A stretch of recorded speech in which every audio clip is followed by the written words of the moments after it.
We've been trying to do a conversation series in learning analytics, and this is exciting because this is a new step. It's a, thank you so much, a cross-community conversation around equity-oriented learning analytics. Just a few things as we get started. If you want to know more about all the different things we're doing at NYU Learn, please go ahead and visit our website. We've got lots of other projects, events. I'm not going to talk through them all now, but there's lots of things online. If you're not already, think about signing up for our newsletter and or following us on Twitter, as long as Twitter is still a thing. I also wanted to mention that this event today is not directly connected with, but there is a really important conceptual link with a project that is a collaboration between NYU Learn and NYU Metro Center, of which Fabienne is the executive director, sponsored by the Spencer Foundation around innovating a new generation of learning analytics for educational equity. These are synergistic with obviously what we're talking about today.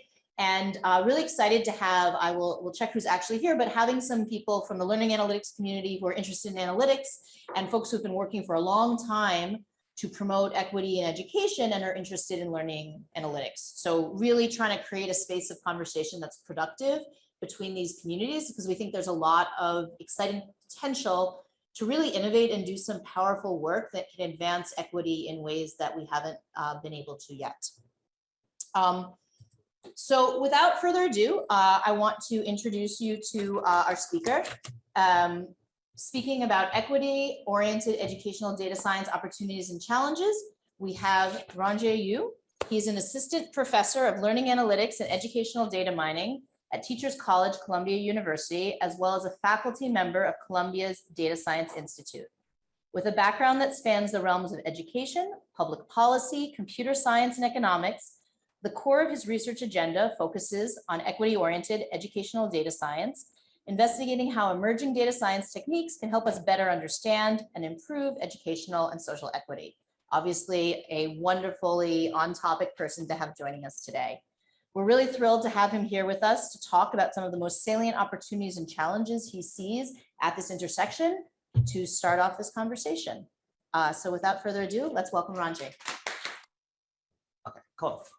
All right, thanks to Elisa for the very nice introduction. It's a great honor for me to be here. Like, although it's not too far away, I haven't really visited Learn. Overall, like in the past few months, I'm really excited about this conversation. So I have to change my title to align with the overall event title. But today, really, I want to talk about a little bit about my research and my thoughts around this broad theme of the intersection of learning analytics and education equity.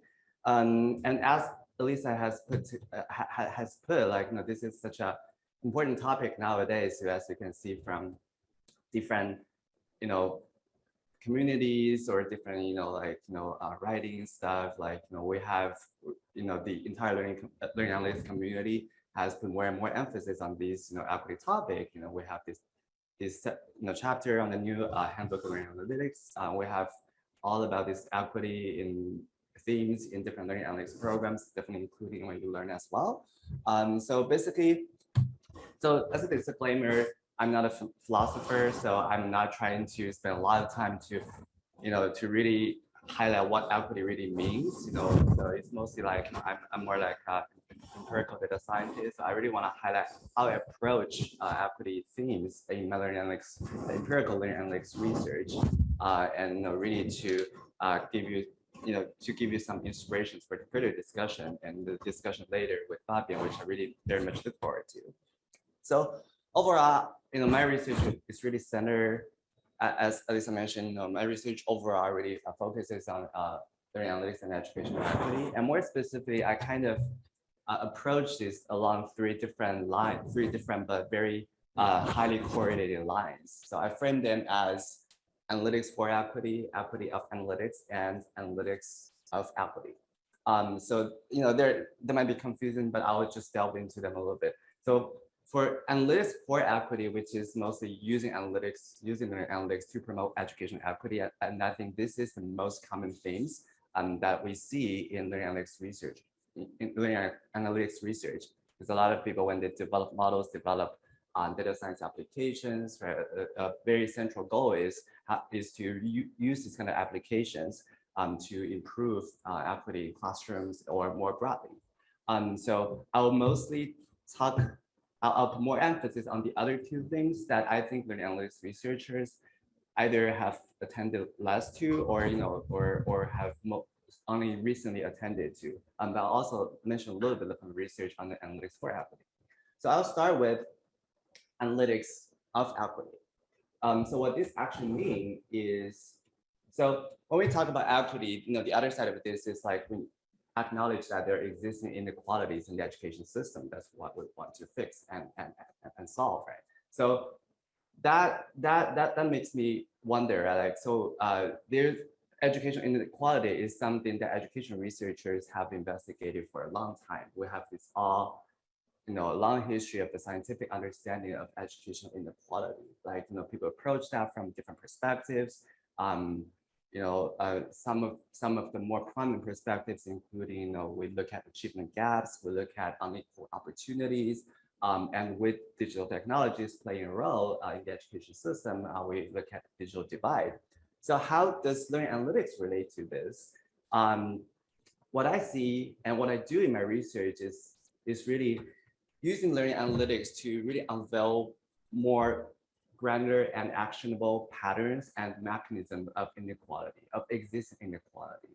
Because before we try to solve any inequality issues, when we try to solve the problem, we try to improve the inequity. We first want to better understand inequality, which is definitely, as I mentioned, decades of research have tried to understand, but we're still not fully aware of all the underlying mechanism. And learning analytics, because of this granularity and all that kind of things, really can play a role in advancing the existing scientific understanding of education inequality.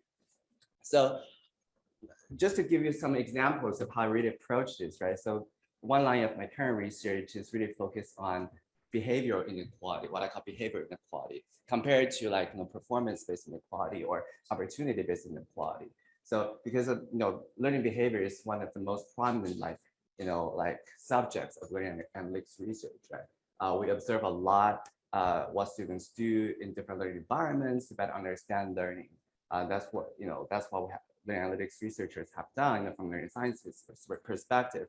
But related to inequality, can these kind of when we observe students learn, can we're also able to observe how different students behave differently and how those kind of differences are correlated with performance-based inequality. So that's one line of my research is really trying to address. So what I've been doing recently is using a lot of especially very large scale behavioral trace data that probably all of us are very familiar with to underpin systematic inequalities across sociodemographic student groups and try to correlate, try to tie that to any kind of existing achievement gaps. So that's in a broader effort to better understand, right, how, for example, when students enter with different preparation levels, but end up being in different places when in terms of their learning performance and outcomes, how can we use these kind of differences in their process, in their learning behavior to explain how this performance inequality develops, right? So I'm showing some of the very initial results from this effort. One study I'm currently doing is looking at systematic inequality in online communication, and more specifically, so I work a lot in higher education contexts, informal higher education contexts, especially under-resourced settings. So here I look at a student online communication discussion forums, which I think Elisa did a ton of work before. But here the effort is really to underpin differences, group differences in this online communication experience, because a lot of times when instructors use this kind of forum as a tool, an important goal is to foster a sense of community, is to build more inclusive environment, right?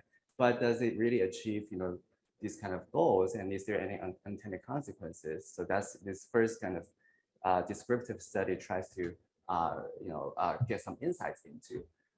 So in this study, we look at 2 years of discussion posts across at a single institution, but it's all the discussion posts across all the courses that have ever use discussion forums and so forth. So it encompasses quite a good proportion of all the students. So it's very diverse, right? Diverse course context, diverse student groups, but we pull them together to look at differences and specifically focus on gender and racial groups in this study.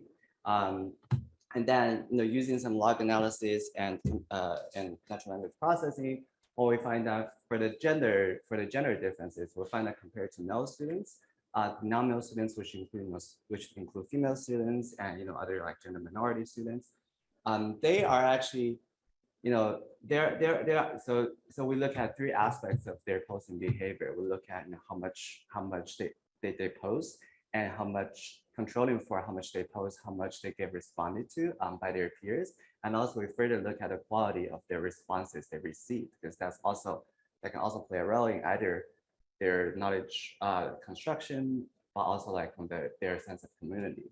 So compared to male students, non-male students actually create more posts and receive more peer responses, which they're kind of more visible in the entire forum.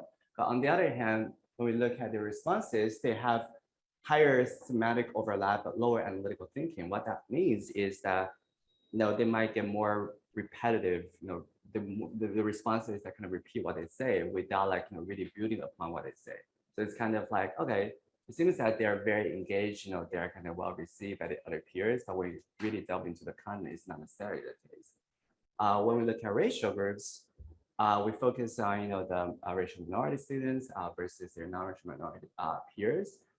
This entire thing, so it's more obvious that overall they're less visible. They're less visible. They post less. They receive less, fewer responses, and also the quality of the responses they receive follows a similar pattern, like higher semantic overlap, but lower analytical thinking. So this is just one example. So for the sake of time, I think I'm skipping the next example. The other example of this analytics but equity is looking at students' inequality in procrastination, where we found significant differences, significant gaps between students from different socio-demographic groups in terms of their procrastination behavior. And also when we look at their procrastination behavior and their performance, we found that there are actually still consistent performance gaps after controlling for procrastination, which means that, well, this one single aspect of behavior explains a small proportion of their performance gaps, but there's more. When we look at more different aspects of student behavior, we might be explaining the performance gaps more. So I'm going through this. The second aspect the second line along which I examine learning analytics and education inequality is equity of analytics, which is really speaking to all the ethical aspects of learning analytics and all the underlying algorithms. So the broader theme of ethical aspects of algorithms include a lot of like different topics that people are now very actively studying. But most of my research has focused on the fairness of algorithms in educational context. And even within fairness, there's a broad landscape of it. There's a broad landscape, and there are many aspects along which we can investigate algorithm fairness. Through we start from auditing algorithm fairness or bias to understand the sources and consequences of this fairness, and also finally to try and figure out ways to improve fairness. And also this kind of inquiry can really permeate through the entire life cycle of learning analytics applications, from data generation all the way to deployment and also the feedback loop. So this is a broad landscape. I haven't touched every place in this kind of landscape, but definitely to give you a few examples of what I've done so far along the lines of algorithm fairness. So some of my previous research has looked at the choice of predictors, the fairness consequences of the choice of predictors. Because when we view like predictive analytics, which is one of the most common analytic paradigm in learning analytics research and practice, when we choose different predictors, right, the predictions might differ, and the fairness attributes of the predictions might differ as well. So some of my earlier research looked at the choice of predictors and the fairness of predictions, where, for example, we found that using behavioral trace data, something like look at it in the previous examples, compared to using demographic or the amateur data that like institutions are often collect, would kind of would actually lead to more fair predictions without compromising a lot of the performance. So this definitely speaks to the need of like we should be careful in choosing predictors, and this has kind of like aroused much more discussion around this line. So we actually did another study following first like some Bertrand Shang, like he was talking about this like predictive analytics, the use of demographic variables in predictive analytics, and then we follow up with a study looking at these fairness consequences of including protected attributes for most of the demographic variables. And then recently, Ryan Baker has written a further response on like using demographic data as predictors. So this discussion has still like been ongoing. We have not yet like come to a very consensus. But this is definitely an important thing to consider when we talk about algorithmic applications in practice. So another line of algorithm fairness research, this is something we're still actively working on, is algorithm fairness in transfer learning. So by transfer learning, we mean really training a model in one context and apply the model to another different context. Why is this important? Because in practice, we would often have under-resourced institutions, schools, or other contexts, and which don't probably have the capacity, the research capacity to develop and evaluate models. And the potential viable solution would be this kind of transfer learning, where we develop models in kind of more research-heavy context and kind of apply this model to less resource context. So, this effort, this research effort is really trying to evaluate and address any issues in terms of the fairness of this kind of transfer learning context. So, a paper that's going to publish this year, that we're going to publish this year, really evaluates this kind of paradigm, this kind of transfer learning paradigms. So we look at 3 different transfer learning paradigms and evaluate what we evaluate 3 transfer learning strategies in the context of college dropout prediction.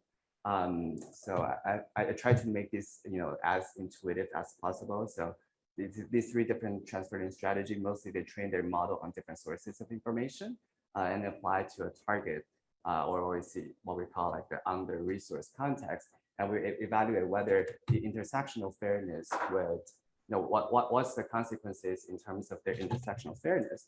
What we found is actually very surprising, because normally we assume that a model developed in one context would not be well kind of transferred to another context. Here we actually look at 4 very different institutions and try to evaluate those strategies.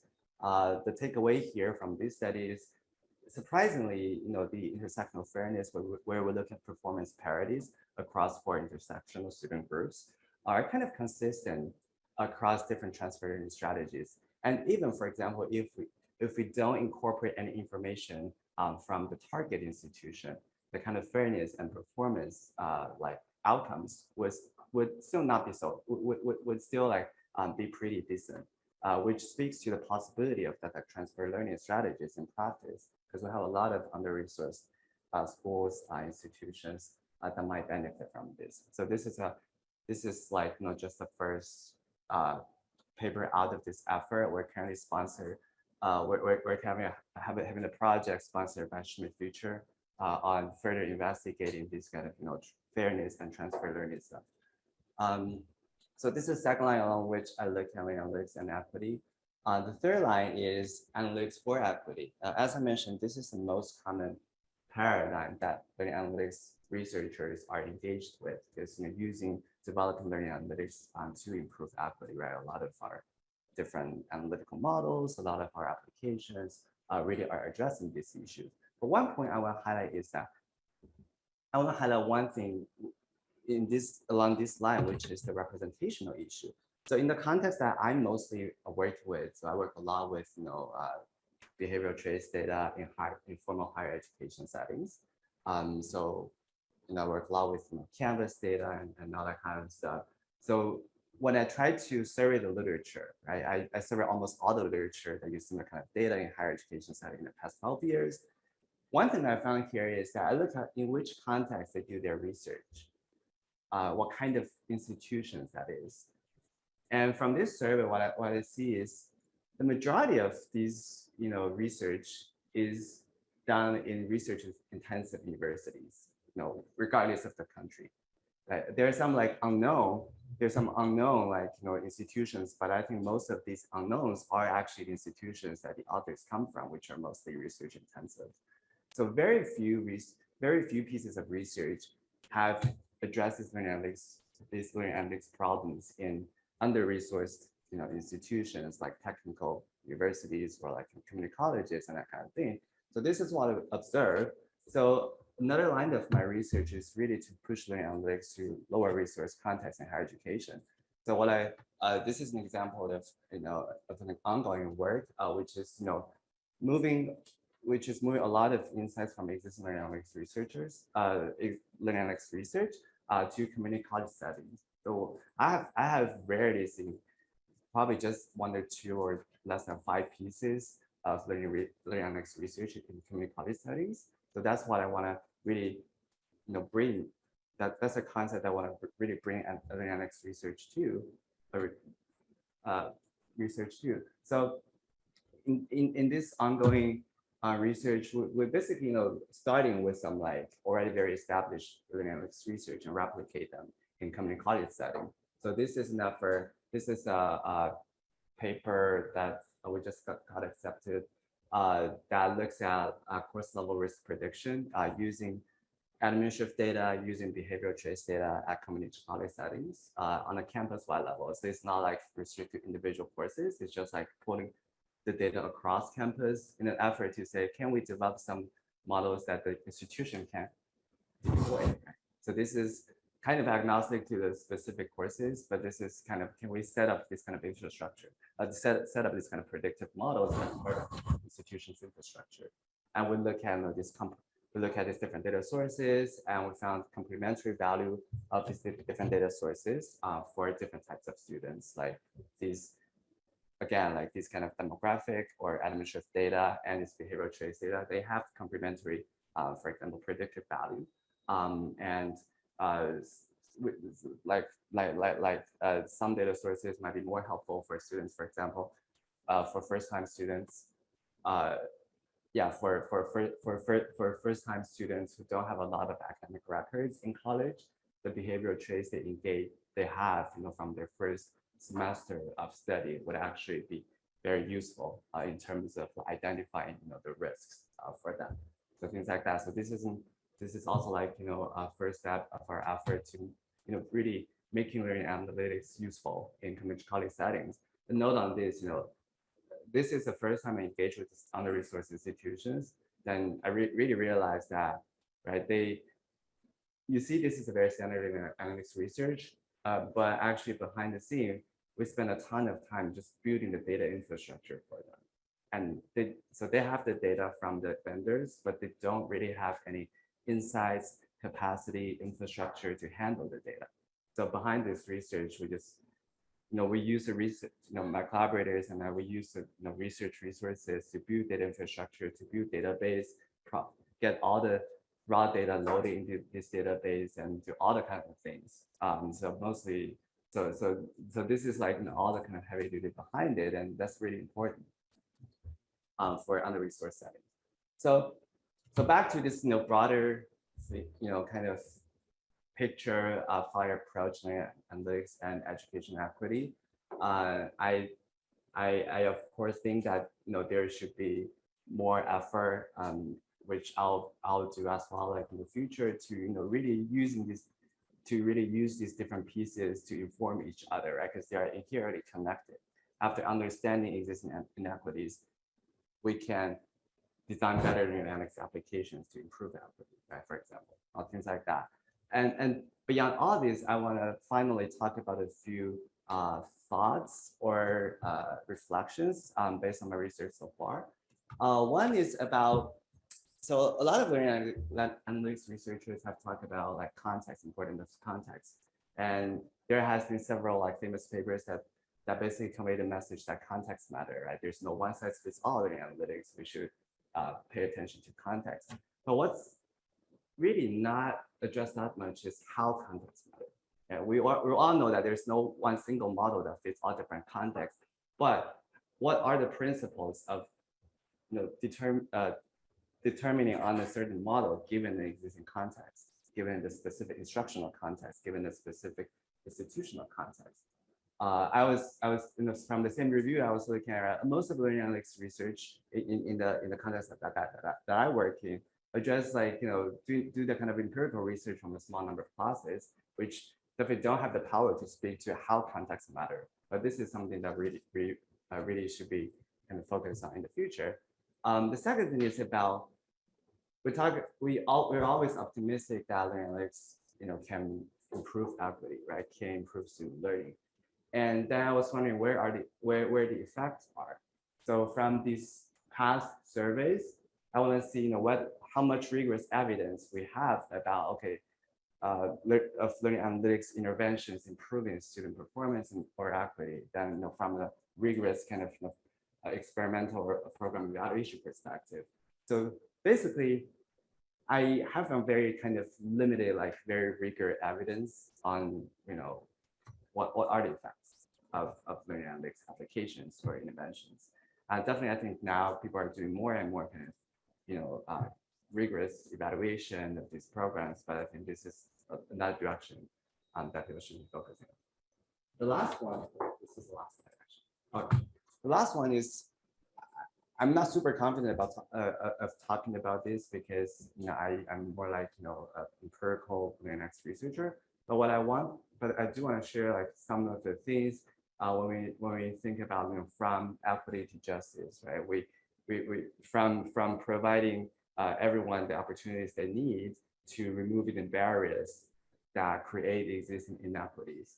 This is definitely beyond the technical problems, but there are some of the things I've observed in research and practice is first,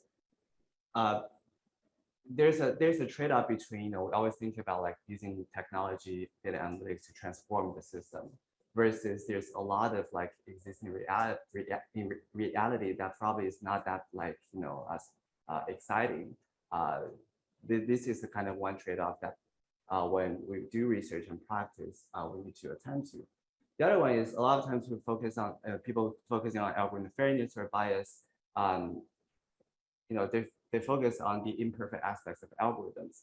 But on the other hand, we kind of seem to ignore that the existing system, the other side of the algorithm, the human decision makers, they're not perfect either, right? Like there might be bias in the human, in the teachers, educators as well. So I think a future line of research is really to look at this human AI complementarity, human data complementarity, that account for the imperfect aspects of both algorithms and the humans in the education system to better, achieve the more achieve educational justice. And the last one is mostly relation to, it's broadly relation to equity, right? When we talk about equity or inequality, there's a lot of focus on group differences, right? Like different socio-demographic groups, which is definitely driven by a lot of socio-political concerns and stuff. But on the other hand, we all know that there are individual differences within group, right? Like so, while we are addressing group differences, which actually learning analytics with a lot of data available, now we're able to characterize each individual student in a more granular manner, right? Like we can actually, even if we characterize each student with a lot of data sets, all the individual differences can be there. And how can we achieve equity more on an individual level that respect and account for individual differences and individual challenges they face? I think this is another important direction for the future. So, those are my, really shallow thoughts about learning analytics and equity. And thank you for being here. And I look forward to the conversation. And I look forward to Fabian and other people would have. I wanted to take a minute to introduce Fabian because many of you may not know her, and we're very excited to have her here to speak. Fabienne Doucet is the Executive Director of the NYU Metropolitan Center for Research and Equity on the Transformation of Schools.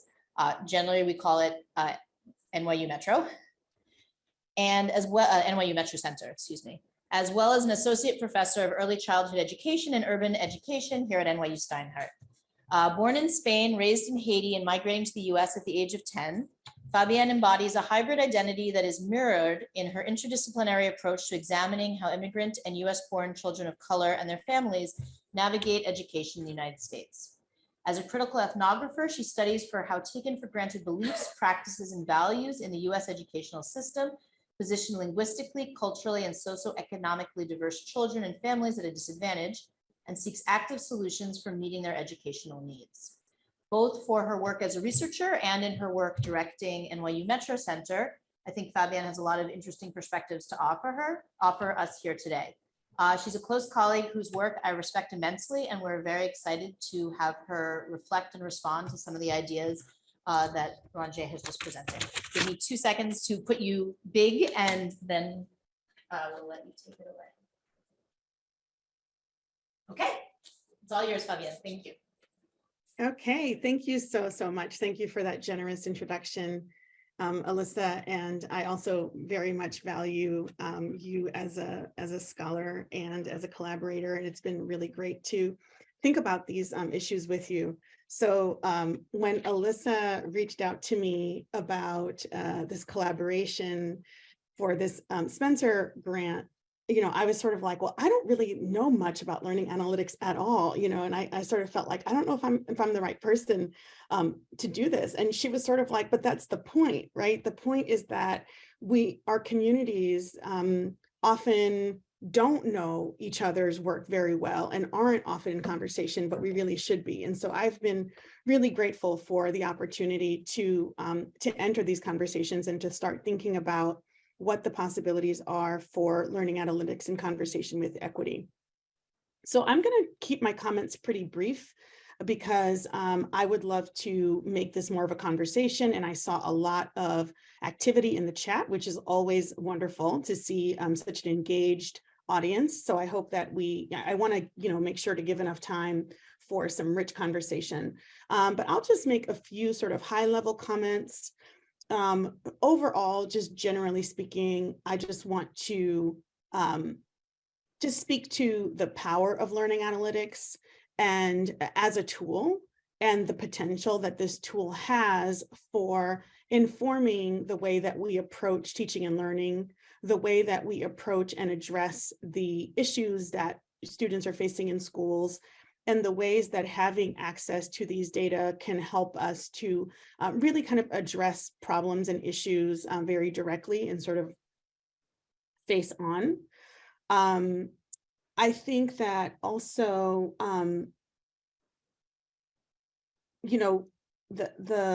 this collaboration that we've been doing has illustrated a lot of the gaps in kind of like understandings and language of what we mean when we use different terminology. And so I want to sort of start to comment on Renji's comments by saying that is one of the things that I would love to hear more about is your definitions of a lot of terms. And I think I saw that reflected in the chat as well. I think that I have a few sort of high-level questions that I'm just going to pose for you to think about. So the first one is, you talked about under the framework of analytics of equity, you talk about behavioral inequality. And what I'm wondering about here is the way that it seems as though you're defining behavioral inequality is people's different behaviors. So the way that I behave, the way that you behave, the way that different individuals behave, and then thinking about, what are the common characteristics of those people? So I am a woman, I'm a woman who is Black. How do I behave as a Black woman versus, say, a white man, right? That would be a difference in us and then a difference in how we behave.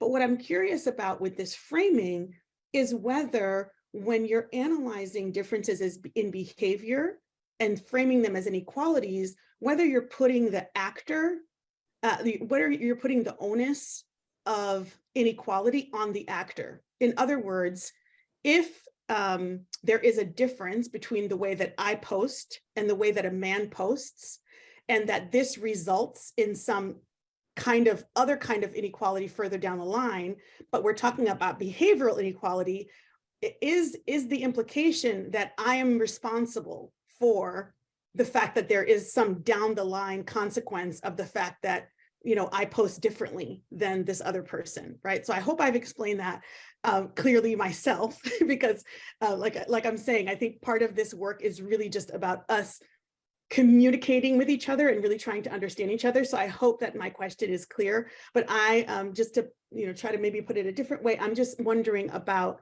when you're talking about behavioral inequality, are you actually talking about behavioral differences, right, as opposed to inequality? So that's one.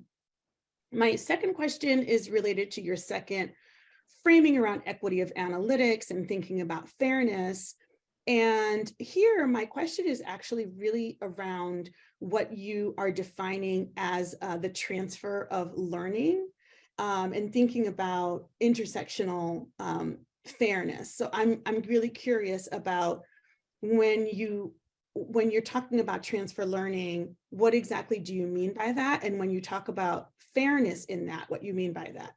So you talked about administrative predictors versus behavioral predictors. And then once again, this brings back the question about behaviors.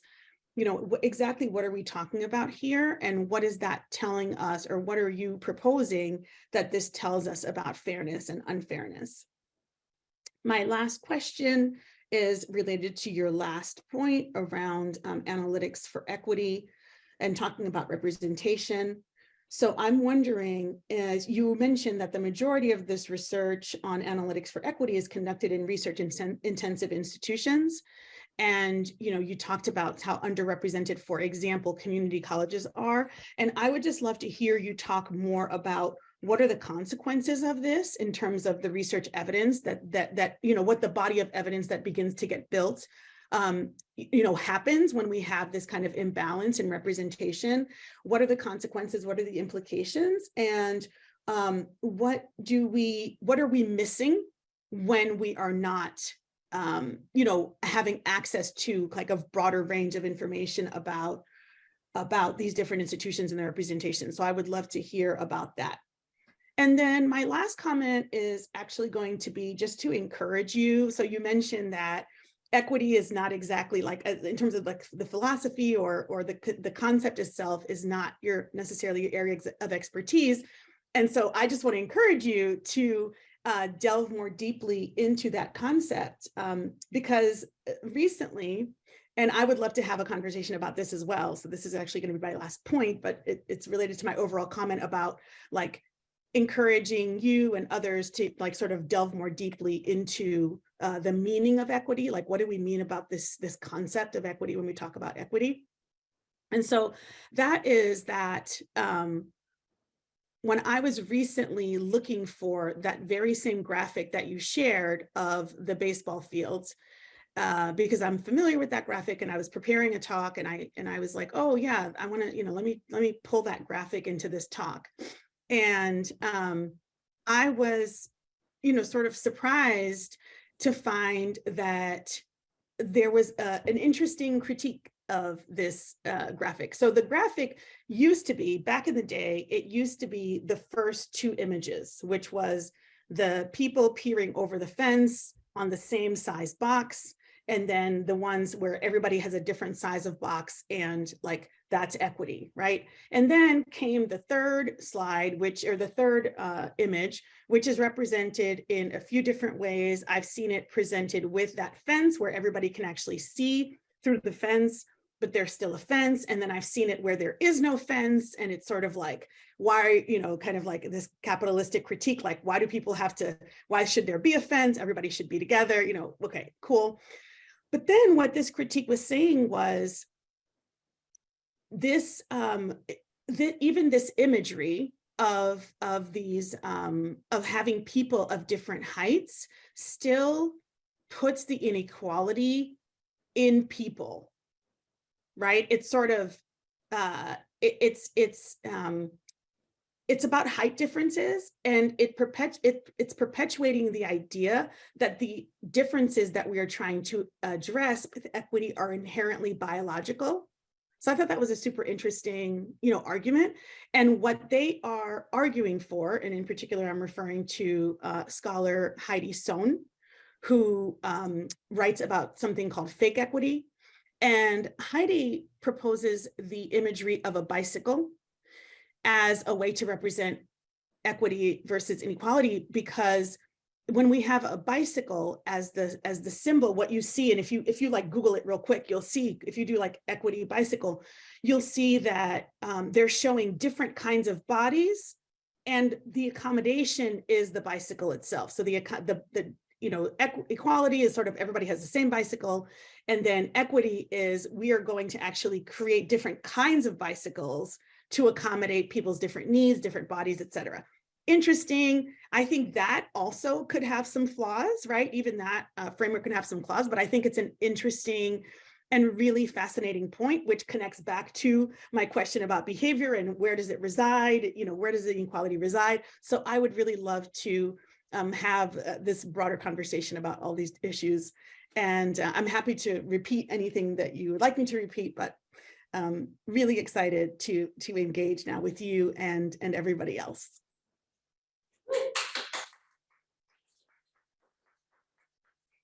Yeah, so no, come on up. I was just gonna say, thank you so much, Fabian. I don't know if you saw the chat. I think there's a lot of interesting food for thought.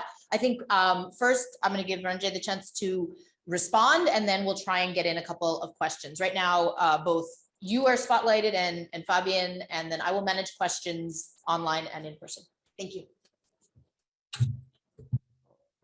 Yeah, thank you, Fabian, for the comments. I really appreciate your comments, and definitely, I think they're really thought-provoking, and I definitely don't have a great answer for every one of them, but I will try to respond to them, and definitely would love to hear others' thoughts around this. I believe in the audience there are people who are have more expertise than me in, for example, in terms of understanding that in-depth understanding of equity and stuff.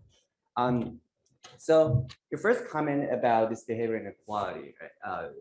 So actually already noticed in one of the other comments that, right, when I kind of try to understand, when I try to unveil this behavior inequality and try to tie them to performance gaps, the goal is first, we're not trying to attribute, right, these kind of inequality to individual students, because overall it's the same as when we map the inequality or the differences in, for example, in outcomes or in opportunities, right?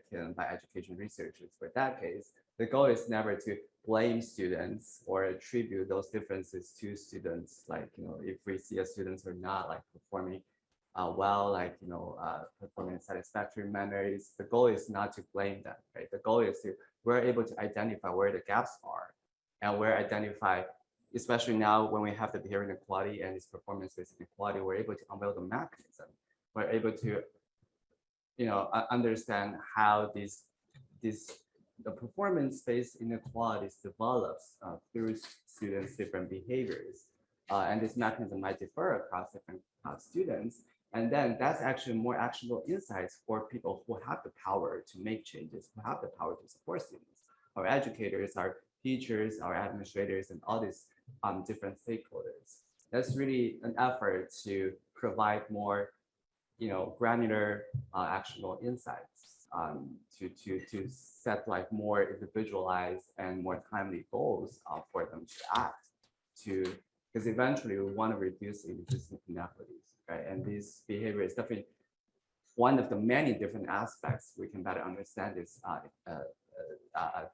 inequities. So that's that's in response to your first comment. That's the final, I think, the eventual goal of understanding behavior inequality and or just more broadly existing inequalities. That kind of effort. The second one, transfer learning and fairness. I think someone in the chat already responded to the notion of transfer learning. So this is kind of more like a term on the technical side. Like it's not about like transfer of students learning, but transfer learning refers to that kind of model developed in one context applied to another context. But then in terms of the notion of fairness in that regard, so much of my my research around algorithmic fairness so far, and again, fairness itself is a concept that can have you have a million different definitions for fairness, and there's no like right or wrong definition of fairness, really depending on some of the broader context of your inquiry, right? So in most of the research I presented so far on fairness, is mostly focusing on his algorithm. The predictive algorithms, what they do is to assign individual students somewhat like a risk score, or some kind of like probability of success or failure or that kind of thing, right? So far, the examples I presented so far, they really treat fairness as whether they are assigning this score kind of in similar manners for different groups of students, like whether certain groups of students are assigned totally wrong scores, like that are totally off the reality, right? Or certain students are totally are systematically under-evaluated by the algorithm or over-evaluated by the algorithm and all that kind of thing. So it's mostly about like these performance of algorithm, the performance disparity of these algorithms when they apply to the entire student population. So actually in that transfer learning thing, what we added to the existing literature is that we check intersectional kind of fairness, because we know it's an effort towards the final point that I mentioned, right? Eventually, we want to focus on individual differences, right? We start from some broad demographic groups, but then we intersect all these different groups, and with more intersections, we're able to get closer and closer to this kind of individual inequality, individual differences. So that's an effort towards that. And your third comment about the underrepresentation of, say, under-resourced institutions, right, in the existing research. So in terms of what the consequences are, I think that's partially an empirical question, which I'm actually looking at, like, for example, the transfer learning thing, right, where I actually was trying to doing this kind of develop models in research heavy settings, which is seeing a lot of existing research and apply them to these lower resource settings, and evaluate, right, whether they can be applied, whether there are things that are more specific to this different context that will nullify these models, these data analytic models. Right? So I think that's partially an empirical question, but overall, there are some other things we can probably think of, right? The institutional contexts are very different, the student populations are very different, and then like the entire context of their education experience, right? Their motivation, their goal, and the experiences they have, the instructional context, the experiences they have in their learning experiences might differ, which definitely leads to a possibility that, right, all the insights we get from research heavy institutions will not like transfer to this context, right? Because you might assume that research intensive institutions, they're mostly, they're more good students, right? So what we observe in terms of student behavior and outcomes probably follow a lot of earlier learning science research better than if we look at those under-resourced institutions, because there are a lot of other social factors that play a role that wouldn't just make this learning environment as the kind of ideal learning environment of people approaching learning sciences. But I think that speaks to the underrepresentation of, like diverse populations and contexts in the learning sciences as well. But so that's in response, to these kind of like underrepresentation or representational issues in existing research, analytics research. And your last point, yeah, totally. I very much appreciate that, as someone who comes outside of those kind of more, philosophical kind of, aspects of equity. This is something I'm actually actively working on. you feel like a learner in terms of aligning all these like analytics better with our in-depth thoughts and in-depth understanding of educational ethics. Yeah, thank you again for all the comments. Thank you so much. I took lots of notes. I really appreciate that and look forward to continuing the conversation. I don't know if you can hear me. I'm gonna give one person a chance to ask a question. So I can see what it is. Just ask if Sarah wants to ask a question. Hi, thank you, Alyssa. So as a literacy researcher, I'm very interested in how you operationalize semantic overlap and analytic thinking in the research that you reported at the beginning of the talk. So if you could say more about that, I'd be really grateful. Thanks. Okay. Yeah, we did use natural language processing to look at the content of student posts. So I'm just trying to find a way that's not like super technical, but also like explain a little bit more than the notion of semantic overlap and stuff. But semantic, in that case, semantic overlap is like where we use some of the computational models to convert all the post content into a series of numbers, and we try to kind of measure the kind of the degree to which they're similar. The posts are similar. So it does capture a little bit like the semantic kind of aspect of the post, in terms of what they mean and that kind of stuff. Just really looking at the post and the original, the response and the original post, how semantic similar or how responsive, in terms of this kind of response behavior. And analytical thinking is more like looking at the response per se. How much of that's based on Luke, a very popular linguistic analysis tool, and which captures some based on the word occurrences, capture some of the words that would reflect students thinking and analysis of substantive content and all that. Yeah. I don't know if this helps a little bit, like to explain that, but definitely this is not to go into the. Yeah, exactly. No, I'm familiar with Luke, so that's an interesting application of that tool. So thank you. Thank you. Thank you so much. Thank you. Never know which direction to look at this point, but thank you also, Fabienne, for those great comments. And I know there wasn't as much dialogue as there was, but we could probably go on for quite a while.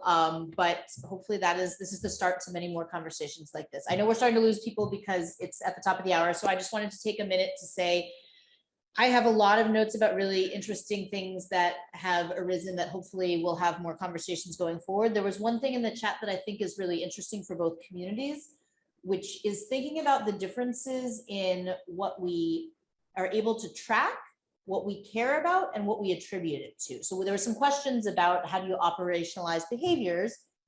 And it may be, a lot in learning analytics is tracking what an individual does, but there was a comment by JP that was talking a little bit about different lenses for thinking about how that behavior comes to be. So even if it's expressed by an individual, you can say, well, that's because of some things internal to me, whether we're going to talk about them as demographics or personality factors. It could also be how I've sort of constructed my identity as how I'm supposed to act, for example, as a woman in the world. And it could also be structural factors due to the way a class is set up. And so I think we want to be very careful in recognizing that we may be tracking an individual, but the causes that lead to that behavior can often be very structural and group. And so as we're thinking about moving, as we do in analytics, from not just understanding what is happening, but thinking about how to take action on it, I think we need to really keep in mind the different ways that we might act, right? I may want to change how people interact, but I might be doing it in broad ways. And I think also it made me think about a comment that Fabienne made, what produces this behavior and to what extent, and this is something we've talked about a lot in analytics, are we trying to get people to align to something broader that we sort of see as good? We know these behaviors are associated with performance outcomes. And to what extent are those really givens, or do we need to maybe question either A, what we're taking as the only performance outcomes? I think we know it's very often pretty narrow, often grades, which is important, but there's other pieces that matter as well. And then where do we maybe question either what we're taking as the performance outcome and also the relationship between them? So maybe there's certain behaviors that are right now associated with performance, but maybe they shouldn't be. Maybe those are associated for the wrong reasons. And I was curious, we can talk more when we have our follow-up lunch about the ways in which, for example, I think there was more semantic overlap. It's good. It means they're being relevant. When it's lower in analytic, is it also higher in something else? Maybe it's relational. Maybe it has to do with building relationships. So I wasn't convinced that lower analytic is necessarily always bad. I wanted to know more. So just some of the thoughts that I had in my head, because I'm going to take the prerogative to share them. Thank you so much for joining us online. And we hope to continue these kinds of conversations. If you have questions, thoughts, ideas for where we could go next, please send them to us at NYU Learn. And those of you who are in person, we're going to move over to room 522 and have some lunch and chat. Thank you, everybody. Wonderful. Thank you so much. Thanks everyone for attending. I'm saving the chat because there's so much good stuff here. So thank you so much. This is really rich. I've saved it about 4 times, but they're